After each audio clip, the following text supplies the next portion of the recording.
তো খুড়া বুঝলেব দুনিয়াতে কিছু কম বয়সী যুবক আছে যারা কিনা পড়াশোনার বয়সে প্রেম ভালোবাসা করে মা বাবার কিছু টাকা ধ্বংস করে যখন মান সম্মানের পটি মারে যখন ভাবেলে যে আমার দ্বারাই আর কিছু হবে নাই, না করতে পারলো পড়াশোনা, না সঠিকভাবে প্রেম ভালোবাসা, তখন বুকে পাথর নিয়ে দাঁতে দাঁত চেপে সিদ্ধান্ত নেই যে বাহার খাটতে যাবো।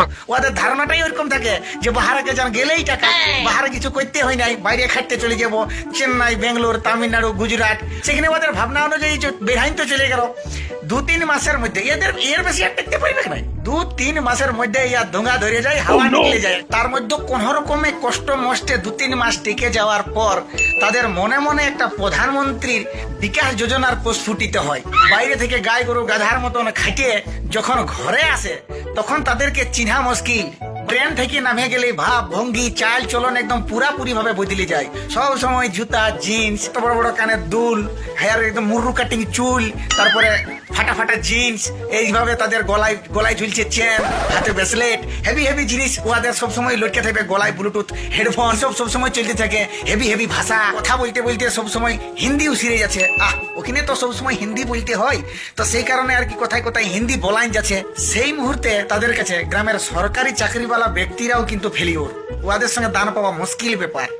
3 মাস 10-12 হাজার টাকার কাজ করে যেখানেই বসছে বা দাঁড়াচ্ছে ওইটা দিয়ে যে কোনো ভালো গাড়ি পার হয়ে যাচ্ছে, বলছে এই গাড়িটাই আমার টার্গেট আছে, এইটাই লিখো। সবসময় আইফোন, স্যামসুং আলট্রার গল্প, কেরিয়ার নিয়ে গল্প হচ্ছে সবসময়। ওই কয়েকদিন খাটিয়ে আসেই সবসময় স্টেটাসের গল্প চলছে, এই করলে সেই হবে, সেই করলে ওইখানে যাবো, এত দূর পড়ব, এই করবো, এইটা করবো, সেইটা করবো, সবসময় মানে একটা হাই ফাই ব্যাপার ক্রিয়া করছে ওদের মধ্যে। যার বিড়ি খাইয়ে গেল দিন সে আরো বলছে সিগারেট ছাড়া খাই নাই, দোকানে যাইয়ে এই তার আবতার। দোকানদার বলে উঠলো কাজে যাওয়ার আগে 30 টাকা বিড়ি খাইয়ে ধার করে গেছি, আগে ওইটা সদা।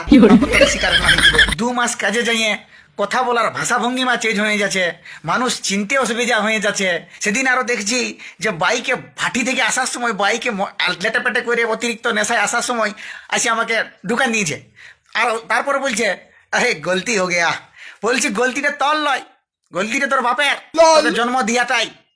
তোকে জন্ম দিয়াটাই ভুল হয়েছে। প্রথম কথা এটাই যে আসেছি 2 দিন কাজ করতে গেছি বাইরে, তা বলে গা ঘরের সব জিনিস তুমি ভুলে গেছি। 2 মাস বাইরে কাজে যাইয়ে চাল চলন, গায়ের ভাষা, মানুষজন, কথাবার্তা সব ভুলে গেলি। 2 মাস কাজে গেলে তো নিজের মা বাপকেও ভুলে যাবি কখনো।